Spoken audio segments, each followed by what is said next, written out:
Imagine the most opulent palace on earth. Gold-encrusted ceilings stretching 40 feet above your head.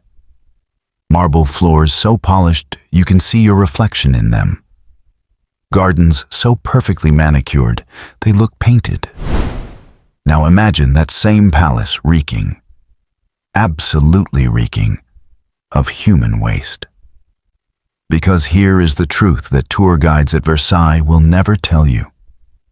This breathtaking symbol of royal power, this supposed pinnacle of human civilization and refinement, was at various points in its history so overrun with human excrement that courtiers openly defecated in hallways, behind curtains, and on staircases.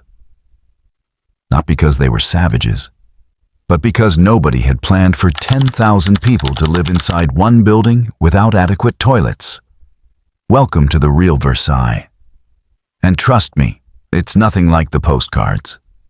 When Louis XIV, the Sun King, formally moved his court to Versailles in 1682, he wasn't just relocating his government. He was executing one of the most brilliant and ruthless political maneuvers in European history. The palace wasn't built for comfort. It was built for control. By forcing the most powerful nobles in France to live under his roof, Louis ensured they couldn't sit on their distant estates plotting rebellions. Instead, they were trapped in an elaborate gilded cage, spending their fortunes on wigs and court shoes, desperately competing for the privilege of handing the king his morning shirt. Yes, that was a real honor. Stay with us. The lever, from the French word lever, meaning to rise, was Louis XIV's daily morning ritual turned into full public theater. Before the king even opened his eyes, a hierarchy of nobles had already assembled outside his bedchamber. The premier entree entered first, the most privileged few. Then a second wave, then a third. Each group allowed in only as Louis progressed through the stages of waking, praying, washing, and dressing. To be chosen to hand the king his shirt, to buckle his shoes, or to hold the candle while he prayed. These were not chores. These were the most coveted appointments in France. Men and women of ancient noble bloodlines would humiliate themselves, bankrupt their families, and destroy their reputations just to remain close enough to the king to be noticed. Let that sink in for a moment. Drop a comment below. Would you have played the game? Now, back to the smell, because we cannot move past it. Contemporary accounts from ambassadors, courtiers, and foreign visitors are shockingly consistent on this point. The palace stank. Saint-Simon, one of Versailles' most meticulous chroniclers, described the corridors as perpetually fouled. The thousands of courtiers, servants, soldiers, merchants, and hangers-on who crowded the palace daily had access to very few chaises percées, essentially chairs with holes over buckets. When nature called and no bucket was nearby, people improvised. Window ledges, stairwells, hidden corners behind tapestries, all became unofficial latrines. After large royal receptions, cleaning crews reportedly faced conditions that are unprintable in polite historical summaries. Versailles had to be periodically evacuated and deep cleaned, the entire court temporarily relocated while servants attempted to restore something approaching sanitation. And the gardens you see in photographs? Those immaculate geometric fountains, also used as toilets, regularly by everyone.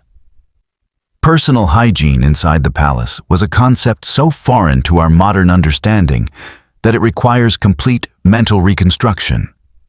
Bathing, as in submerging one's body in water, was considered medically dangerous by many physicians of the era. Water was thought to open the pores and allow disease to enter the body. Louis XIV himself reportedly bathed only a handful of times per year. Instead, courtiers practiced what historians call dry washing. vigorously rubbing the body with linen cloths to remove surface dirt. Clean linen against the skin was considered the marker of cleanliness, regardless of whether water had ever touched the body beneath it. Into this aromatic catastrophe stepped the French perfume industry, and suddenly its origins make perfect sense. Versailles didn't become the epicenter of perfume and scent because the French were naturally refined.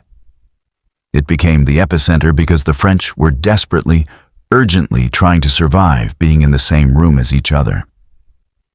Louis XV reportedly required fresh flowers in his apartments daily because he couldn't tolerate the ambient smell of his own court. The king of the most powerful nation on earth, undone by his own courtier's body odor. Subscribe if you're already questioning everything you learned in school, because we're just getting started. Beneath the stench and ceremony lay a political battlefield of almost incomprehensible complexity. Versailles operated on a currency of favor. The king's attention, a glance, a whispered word, an invitation. And favor could be manufactured, bought, stolen, and destroyed overnight. Cardinal Fleury, Madame de Pompadour, the Duc de Saint-Simon. The real power at Versailles often resided not in ministers or generals, but in whoever currently occupied the physical space closest to the monarch.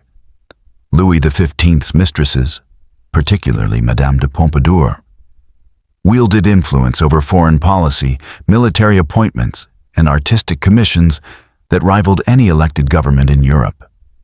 She wasn't merely a companion. She was a shadow prime minister in silk. Meanwhile, gambling consumed the court. Enormous sums changed hands nightly at the card tables in the royal apartments. Nobles who had already spent their ancestral fortunes on the clothing required simply to appear at Versailles now gambled away what remained.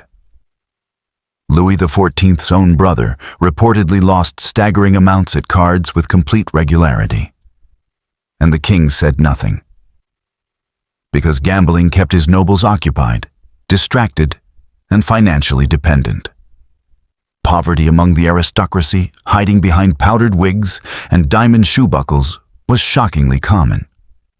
Many nobles were, quite literally, one bad hand away from ruin. And outside the palace walls, France was starving. The contrast is almost too grotesque to fully comprehend. While courtiers debated the precise number of ostrich feathers appropriate for a court presentation, peasants in the surrounding countryside were dying from famine-related diseases. The tax burden required to fund Versailles' construction, maintenance, and endless theatrical spectacle crushed ordinary French people for decades. Historians estimate the palace's original construction consumed somewhere between 2 and 3% of France's entire annual revenue, sustained over years. The fountains of Versailles ran on water, diverted by one of the most ambitious engineering projects of the 17th century. Built partly by soldiers who died in such numbers from malaria and exhaustion, that Louis XIV reportedly ordered their bodies removed at night so construction morale wouldn't collapse. By the time Louis XVI and Marie Antoinette inherited this machine, it had become ungovernable. The rituals had ossified into meaningless ceremony. The costs were apocalyptic. The gap between the perfumed corridors and the muddy roads outside had become a chasm that no amount of royal spectacle could paper over. In 1789, that chasm swallowed the entire monarchy whole. Here is what Versailles actually was. A trap.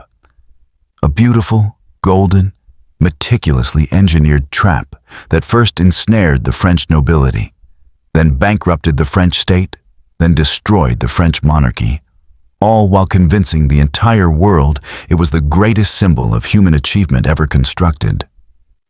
The Hall of Mirrors reflects endlessly, which it turns out is exactly the point. Every reflection is dazzling. None of them shows you what's around the corner. So the next time you see a photograph of Versailles gleaming in the afternoon sun, Remember the smell. Remember the men fighting for the privilege of handing a king his shirt. Remember the empty noble fortunes behind the diamond buckles. Remember the starving farmers outside the gates funding every ounce of gold leaf on the ceiling. That is the real Versailles.